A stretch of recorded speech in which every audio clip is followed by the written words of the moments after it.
За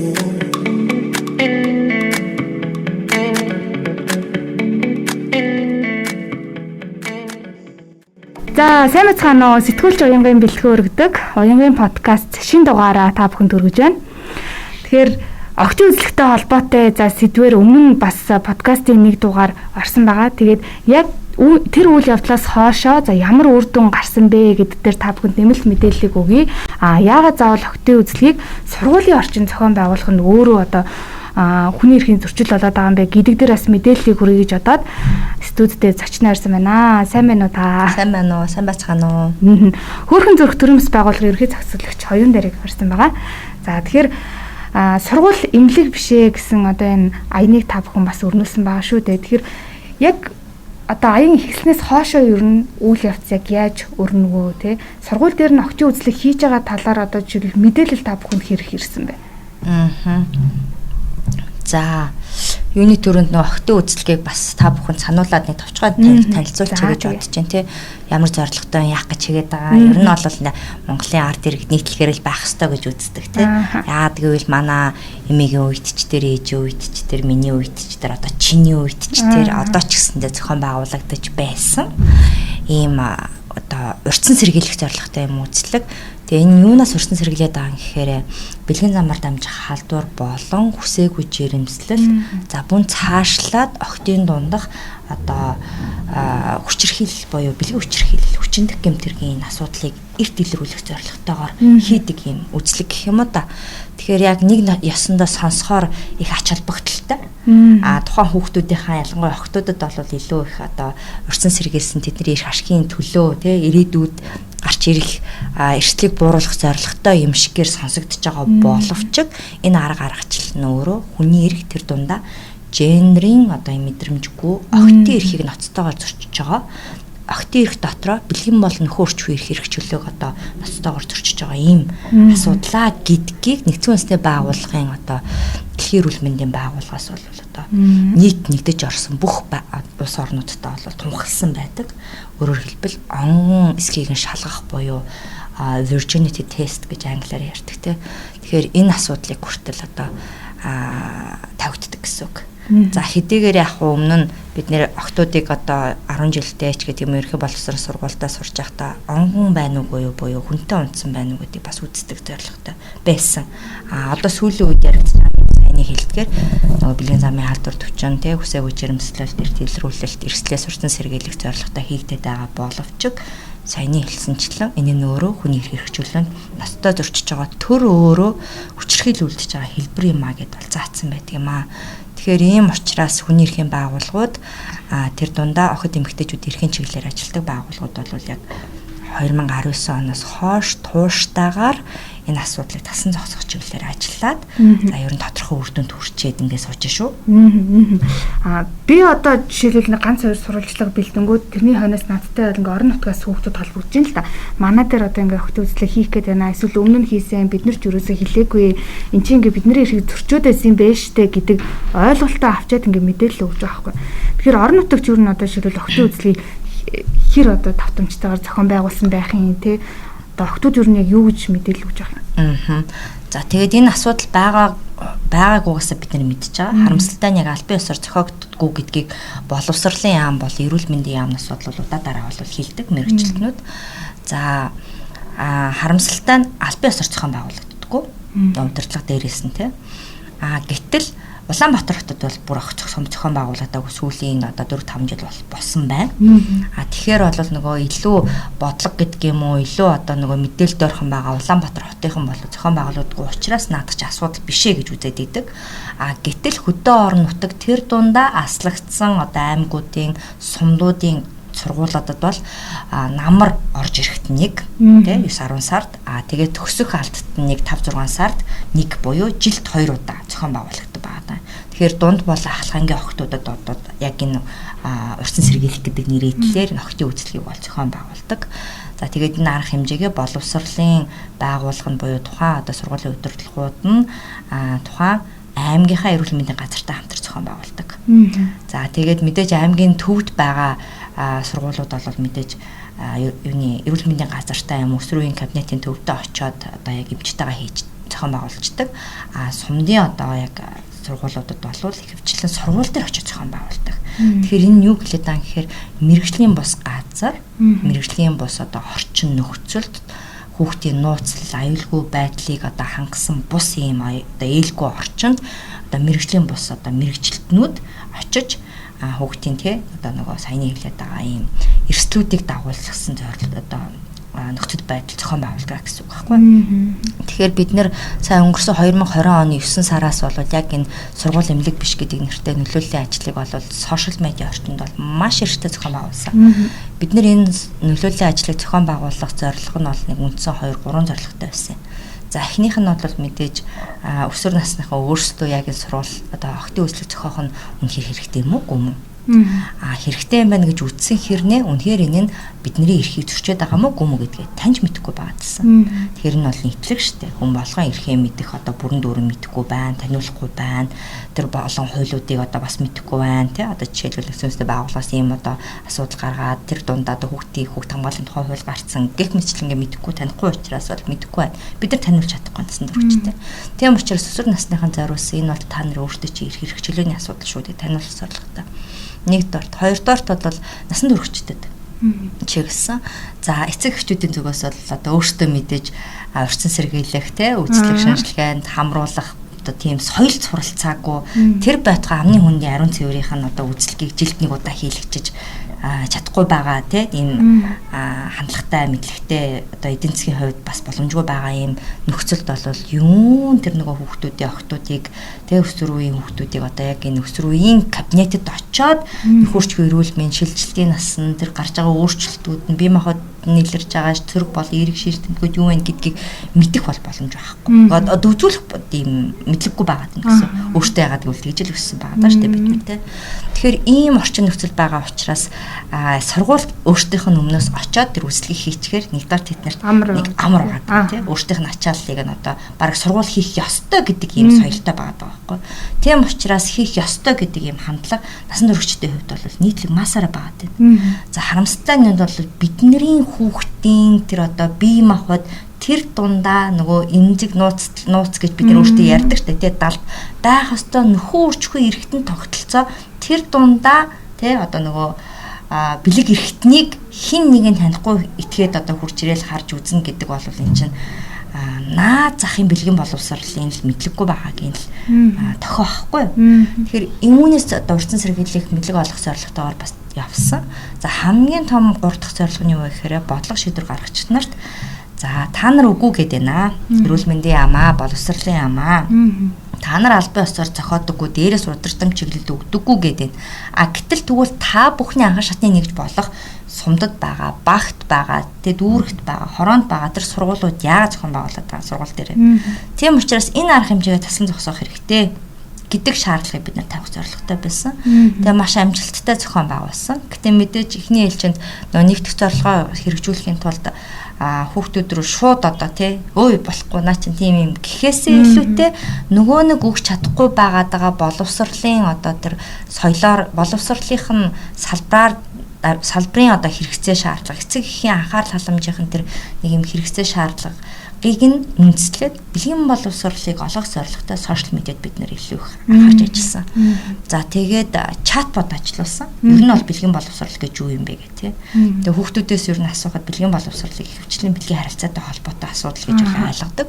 Харамсалтай нь бол тийм биш. Бэлгийн боловсрол гэдэг бол наацхан бидний одоо хувийн хөгжилтэй холбоотой, бэлгийн ариун цэвэр, эрүүл ахуйтай холбоотой, үерхэл нөхрөл, хайр дурлал тээ одоо дотны харилцаатай холбоотой.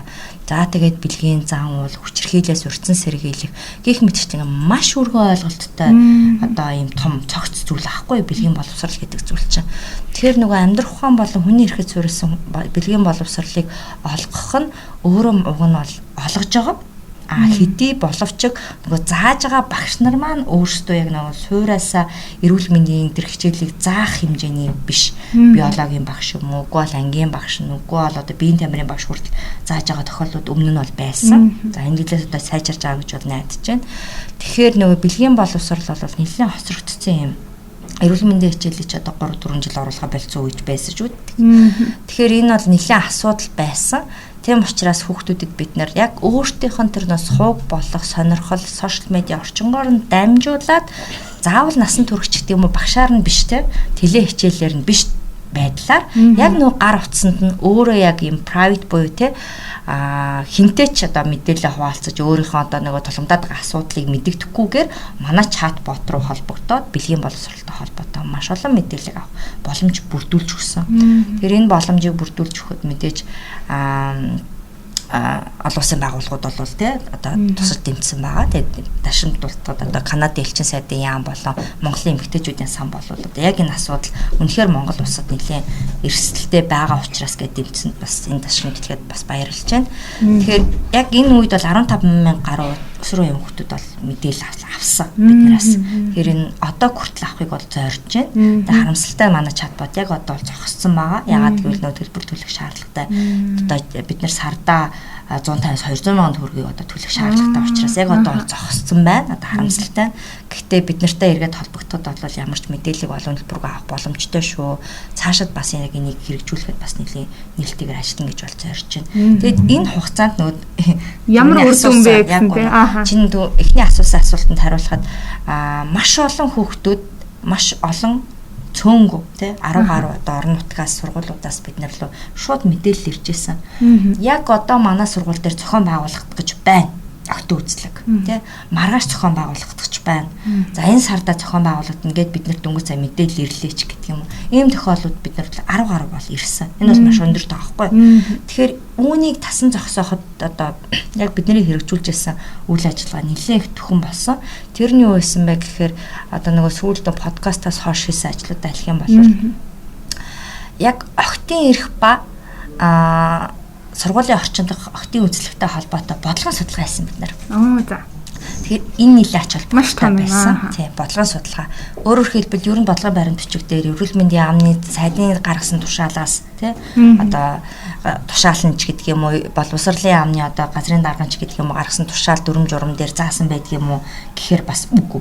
За дээрээс нь түрүүний хэлсэн нэгдсэн үндэсний байгууллагуудаа тий юу тогтоомж конвенц одоо эдгээр зүйлүүд дээр ч гэсэндээ яг үнэхээр энэ нь өөрөө хүний эрхийн зөрчил юм а гэдгийг бол заагаад өгчихсөн байгааг бид нэр илрүүлсэн учраас энэ бодлогын сулгаагаараа дамжуулаад үндэсний хэмжээний 550 гаруй мэрэгчлэнтэй хилцүүлэг хийсэн.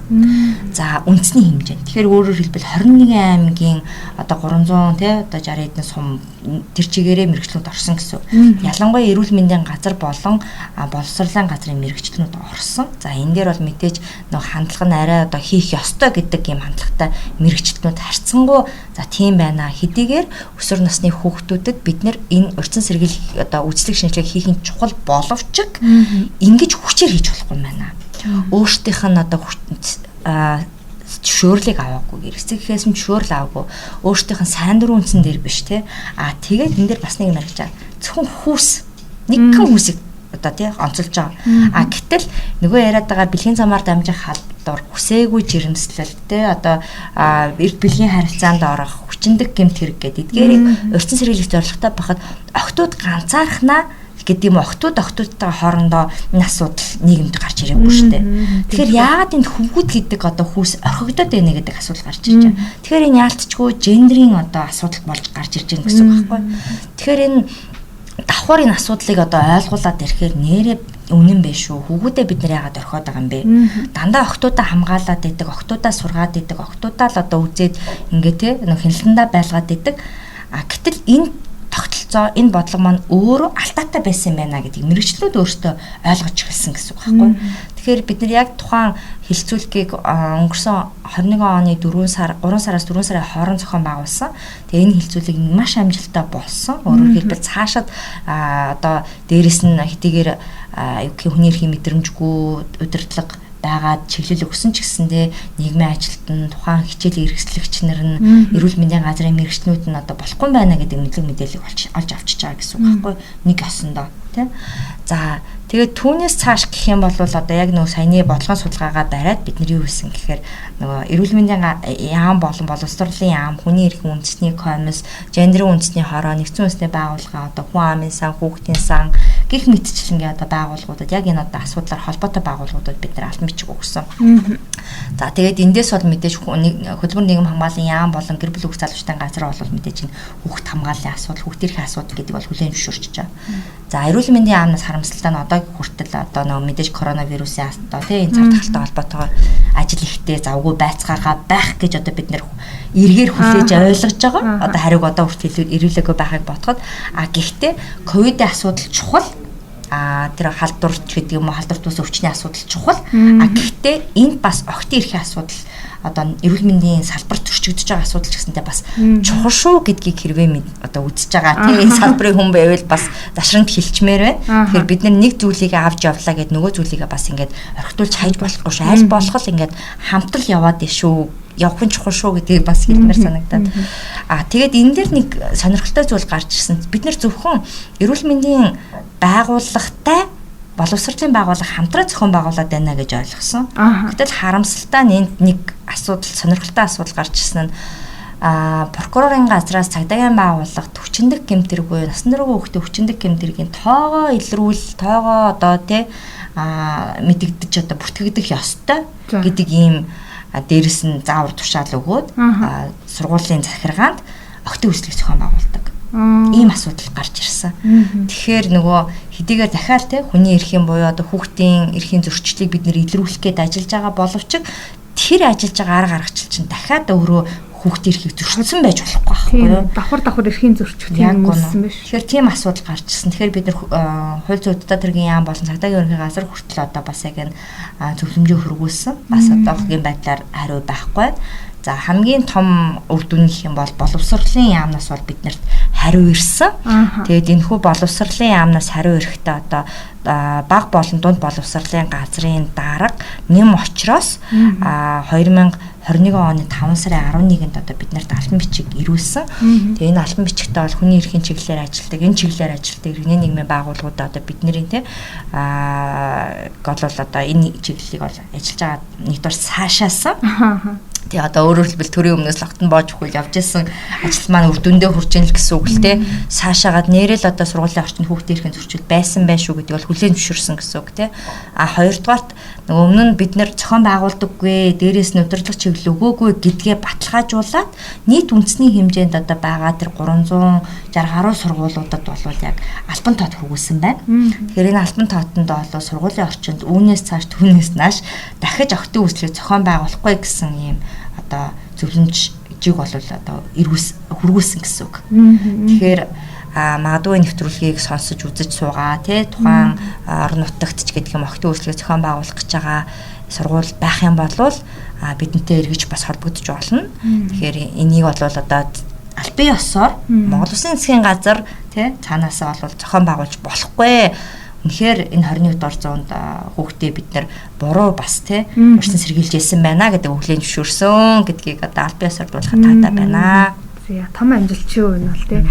За хэрвээ ингээд ийм албан ёсоор ингээд зохион байгуулж болохгүй шүү гэдэг юм гарсны дараа сургууль дээр нь ямар нэгэн байдлаар мэдээлгүй улмаас тий зохион байгуулах гад байвал за хаана хандах хэрэгтэй вэ тий сурагч хамтуудын хувьд.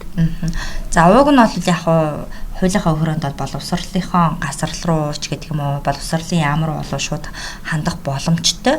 Гэхдээ яг энэ асуудлыг тэр дундаа сургуулийн орчинд дох охидын эрх гэдэг юм хүүхдийн эрхийн чиглэлээр одоо хариуцсан мэрэгчлэлтэн бол мэдээж маш олон асуудал одоо нэг хоёр мэрэгчлэлт байдаг баг тийм маш олон асуудал хариуцдаг учраас бас тэр болгон хариулцаад асуудлыг одоо арга хэмжээ авахгүй ч магадгүй. Тэгэхээр та бүхэн Крилэр буюу монголоор сургууль эмнэлэг биш гэдэг Facebook пэйж байгаа. За Instagram дээр School Not Police биш School Not Hospital гэсэн нэртэй Instagram-ийн одоо хаяг байгаа. За үгүй бол Princess Center гэдэг одоо гүнж гэдэг төрөмс байгууллагын Facebook пэйж, Instagram хаяг байгаа. Үгүй бол хөөрхөн зүрх гэдэг манай байгууллагын Facebook хаяг болон одоо Instagram бас байгаа. Тэгээд чат бичээд тэгээд хүүхдүүд одоо маш мундаг сошиал медиаг бол одоо маш мундагаар ашиглаж байгаа. Зөвхөн өөрсдийнхөө хөгжүүл, өөрсдөд хэрэгтэй мэдээлэл, найс нөхдөйгөө хүрээг тэлхээсээ гадна өөрсдийнхөө эрх хэрэгжүүлэлийг одоо хамгаалах хэмжээнд хүртэл одоо хэрэгжилж чадж байгаа. Тэгэхээр та бүхэн бид нартай бас холбогдож болно. Тэгээд бид нарт холбогдох байгууллагууд руу мэдээж арга хэмжээ авахд бол тусалж болно. Тэгээд сая өөрийн чинь нэвтрүүлэгт ирэх гээд байж хахад хүртэл нэг орон нутгаас нэг охин ярьж байна. Сурагч охин ярьж байна. Манай аймгийн, манай сумын сургуульд одоо жил болгоны 10 сард бүр ингээд зохион байгуулалттайгаар хийдэг энэ охтын үзлэгийг. Тэгээд ерөөсөө хилдэггүй, урдчиж хэрдэггүй, нэг өдөр шууд ингээд ороорой гэдэг. Тэгэхээр та бүхний хийсэн ажил үнэхээр баталгаатай юу? Тэ одоо бүр ингээд нөгөө яаж штэ тэ. Айгу одоо мундаг. Үнэхээр баталгаатай юу? Энэ эрүүл одоо боловсролын газрын даргын одоо энэ хилээд байгаа алтан бичигч хүчнтэй юм уу? Бид нэрийг ингээд суужсэн чи гинт зохион байгуулах юм биш үсттэй гэдэг ийм байдлаар бид нарт явуулж байна тий. Тэгэхээр хүүхдүүд хүртэл эцэг эхчүүд хүртэл бас нэлээд мундаг эрхээ бас хамгаалах юм мэдлэг чадвартай болсон байгааг илэрхийлж байгаа. Тэгэхээр бид нар бас эх 7 хоног бас хүртэл энэ боловсролын газрын даргын хойноос бүх сургуулиуд руу энэ боловсролын газрын даргын одоо энэ гаргасан тушаал алтан бичгийг хавсаргаад дахин одоо цохирлууд руу, удирлууд руу алтан бичиг илгээх одоо бодолтой байна. За тэгээ энэ ажил мэдээж дуусаагүй. Боловсролын газар хэдийгээр зогсоосон ч гэсэндээ эрүүл мэндийн газар, эрүүл мэндийн яамнаас мөн дахиад зөвхөн охид гээд одоо бас үзлэг шинжилгээ хийгээд байна уу. Гэтэл дахиад яагаад нөгөө хүүгүүдийн урьдчилан сэргийлэх мэдлэг мэдээллийг олохгүй байна. Охтуудыг ч гэсэн сурахгүй байна, зааж өгөхгүй байна. Зааж өгөөгүй жижиг л үзэх гээд дайраад байдаг тийм. Ийм бас бурангуй аж юусоо болохгүй тийм. Нэг жишээ хэлэхэд өнгөрсөн яг бидний өнгөрсөн жилийн хаврын үйл ажиллагаа зохион байгуулсан нэг орон нутагт 400 охтод жирэмсний тест үзсэн байсан. Хөөх 400 охтод. Тэгэхээр жирэмсний тест одоо хэдэн төгрөг вэ? Тэ 400 гэхээр хэдэн төгрөг вэ? Тэр хаанаас гарч байгаа, юуны төсвөөс гарч байгаа мөнгө вэ? Тэ тэгэхээр тэр тестийг хийлээ гэхэд зорилго нь эрт илрүүлэх. Жирэмснийг эрт илрүүлэх. За өөртөөх нь ярьж байгаагаар бол 2 охин илэрсэн гэж байгаа. За яг хөө энэ бол үр дүн байж болно. Гэхдээ яах юм? Дараа сар дахиад үүсэх юм уу? Тэрний дараа сар дахиад үүсэх юм уу? Тэ? Эн чинь энэ арга барил чи өөрөө ээлтэй арга барил биш байна. Үр дүнтэй биш тэ. Тэр төсөв хаанаас гарч байгаа төсөв бэ? Тэгээд хаанаас тийм шийдвэр тушаалыг өгөөд хэн зөвшөөрөөд хэн хийдэг юм үйлдэл вэ? Тэ? Энийн мөрөөс одоо жишээлбэл бас үзэхэр л тийм хэлт мониторинг хийж болохоор л байгаа даа байхгүй тийм. Тэгэхээр яагаад бид нэр хүүхдүүдтэй нөгөө ярилцахгүй байгаа. Зааж өгөхгүй байгаа. Энэ боловсролыг олохгүй байгаа тийм. Бид нар чи өөртөө хохирогчтэй. Яг л бид нар өсвөр наснда бэлгийн харилцаанд урьдах юм бол ингэн хамгаалтгүй орох юм бол ингэн ийм эрсдлүүд байна. Эрт одоо жишээл гэр бүл төлөлтийн одоо мэдлэггүй болвол ийм байх юм байна гэдэг бид нар биеэр мэдээд үзсэн шүү дээ. Тэгээ яагаад энэ хохирогчийг дараагийн буюу өөртөө хүүхдэд бид нар өмлүүлээд байгаа. Энэ хүүхдүүд чи одоо тий жинзэнүүд чинь шал өөр шүү дээ. Тэд нар заагаад хилээд яриад зөвлөхөд болвол нэг асуудлыг болвол тэр чинь тий амьдралдаа болвол ингээд одоо ичиш болгоод болгоод шингээгээл амьдралдаа хэрэгжүүлэх байхгүй. Гэтэл бидний арга барил ерөөсөө яг л өмнөшгөл бурангуул яваад байна. Тэгэхээр энэ боловсролын тогтолцоогоо бид нэр шинжлэх хэрэгтэй байна, сайжруулах хэрэгтэй байна. Зааж байгаа, чиглүүлж байгаа насан туршид бид нар өөртөө хандлагыг өөрчлөх хэрэгтэй байна. Тэ? Наад захын гендерийн мэдрэмжтэй баймаар байна гэл. Ийм байна. Энэ дэр нэг ийм асуудал гарч байгаа. Одоо жишээлбэл манад ямар нэгэн болж үтгэхгүй ч юм уу те эсвэл юм зөрчилтэй юм байвал иргэд одоо олон нийт шүүмжлээд тэрийг бол ингээд болох шийдвэр бол гаргадаг болчихжээ. Харьцангуй ажиглаж байгаа тийм. Гэтэл өөрөө араас нь тэрний шийдэл нь юу аах юм бэ гэдгийг нь гарах ёстой одоо газар нь гаргаж тавихгүй болохоор асуудал нь байгаад байдаг тийм. Тэгээ ямар нэг аргаар шийдвэрлээд байдаг байсан тэр нь одоо ингээд зөрчилтэй учраас болцсон. Тэгээ тэр асуудал нь тэр чигээр хаягдчихдаг. Нэг тийм юм ажиглагдаад. Жишээлбэл октын үзлэг дээр одоо за сургуулийн орчин зохион байгуулах гав болёо. За энэний шийдэл нь юу байх хэрэгтэй юм бэ? Төрөний хэлсэнчлэн ерөнхий боловсролын сургуулийн дунд анги буюу 4-р ангиас эхлээд эрүүл мэндийн хичээл орж эхэлж байгаа. Эрүүл мэндийн хичээлээр дамжуулаад бэлгийн боловсролын одоо агуулга бас ордог 12-р анги хүртэл. Гэтэ харамсалтай нь яг хуу эрүүл мэндийн хичээлээр маш өргөн ойлголттой. Төрөний хэлтгэр нэг хорт болоо хорт бус зуршлаас те урьдчилан сэргийлэх, амны хүндээ ариун цэврээр хүний ер нь бол нөгөө эрүүл мэндтэй холбоотой. Тэгээ тэр дотроо л одоо жишээлбэл нэг 10 хүртэлх хувийг нь эзэлж байгааг үе бэлгийн боловсрол орно. Гэтэл саяны миний хэлээд байгаа бэлгийн боловсрол чинь маш өргөн ойлголт. Дахиад дотроо яваад ирэхээр те дор хаяжл хүчирхийлээс тэгвэл яаж урьдчилан сэргийлэх юм бэ гэдг нь өөрийгөө урьдчилан сэргийлэх биш. Өөрөө хүнд хүчирхийлэл үүрдэхгүйгээр ямар зан үйлээр хүнтэй харилцах юм бэ гэдэг л мэдлэгийг олгож байгаа байхгүй юу? Давхар бас те. Тэгэхээр наа захын л нөгөө тоглоомоо булаацалтаа тоглож байхдаа тоглоомоо булаацалтаа очиод цохиж болохгүй л гэсэн агуулгыг багаас нөхөстэй байхгүй юу? Тэгэхээр энэ мэтчлэнгийн агуулга үнэхээр уг нь байгаа. Нэгдсэн үндэсний байгууллагын хүн амын сангаас 2019 оны одоо хичээлийн жилийг одоо эрүүл мэндийн боловсролын хөтөлбөр тэр дундаа бэлгийн боловсролын хөтөлбөр бол одоо эрүүл мэндийн олон улсын хөрчгийн удирдамжийн чиглэлээр бол нэлийн одоо сайжирсан гэсэн үг юм. Тэгэхээр энд бол яг үнэхээр нөх хүний бусдын ялгаатай байдлыг харгалзаж үзэхтэй холбоотой хүний эрх, гендерийн мэдрэмжтэй агуулга, амьдрах ухаан суурилсан агуулгууд бол орсон гэсэн үг. Миний түрүүний хэлээд байгаагаар нөгөө зааж байгаа багш үнэхээр тэр агуулга мэдчихэв, ойлгож байна. За багшин жишээлбэл те за бэлгийн боловсрол ороорой гэсэн одоо энийг заандаа гингүүтэй за одоо тий эрэгтэй эмэгтэй бэлэг эрэхтэн гэж юм байна гэдгийг хэлэхдээ хүртэл өөрөө хичээд тий ууг нь эрэгтэй бэлэг эрэхтэн гэж шодоо гэд юм байна. Эмэгтэйг нь одоо умдаг гэдэг юм байна гэж заахгүйгээр за та нар мэдж байгаа үсттэй хэдүүлээ боожгоо гэж ярьдгаа гэж заачих юм бол эн чи өөрөө алдаатай тий боловсрол болоо явчих байхгүй юу. Тэгэхээр наа захын зүгээр наа захын шүү. Тэгэхээр цаашлаад маш олон юм байгаа гэсэн үг тий. Тэгэхээр энэ мэтчлэнгийн мэрэгжлийн хүн заамаар байна. Аль аль шатанда боловсролын байгууллагатаар тэр асуудал шийдвэрлэж байгаа тухайн тий одоо гэр бүлийн хүүхд залуучдын газар хамтарсан багт ч гэсэндээ мэрэгжлийн нийгмийн ажилтан сэтгэл зүйч эрх зүйч мэрэгжлийн социологч мэрэгжлийн хүн баймаар байна. Тэгхгүйгээр улс төрийн томилгоогоор улс төрийн тий юм албан тушаалаар одоо тэр засаг дарагч байдаг юм уу тэрний даргын хүн зүгээр нэг те өөр нэг мэрэгчлээ хүн орж ирээ заадаг юм биш ээ. Тэгэх юм бол бид нэр ингээл бантан болгоо хайчиж байгаа гэсэн үг юм. Нэгдүгээр те. Хоёрдугаар энийг заавал албан боловсролоор болгох шаардлагагүй. Амьдрах ухааны боловсрол өөрөө албан болоо албан бусаар гэж одоо яг хувьчлагдсан байгаа шүү дээ. Тэгэхээр албан бусаар ч гэсэндээ бэлгийн боловсролыг бид нар олгож болно. Гэтэ яг нөгөө хичээлийн юу гэдгийг хичээлийн цаг ч гэдэг юм уу хүүхдийн ачаалал нэлээд их байгаатай холбоотой албан бусаар нэг харахтар бас гаднаас хичээл авахгүй байхыг боддог. Гэхдээ энэ болгонд зөвхөн сургууль бас хариуцлага хүлээн гэсэн үг биш ээ. Тийм учраас эцэг эхчүүд асраа хамгаалагч энэ та бүхний одоо бас үндсэн хариуцлага шүү. Тийм учраас та бүхэн үнэхээр энэ боловсролыг олгоно гэж байгаа бол олгох ёстой гэдгийг ойлгож байгаа. Эхлээд өөртөөхөн боловсролыг нэмэгдүүлээч.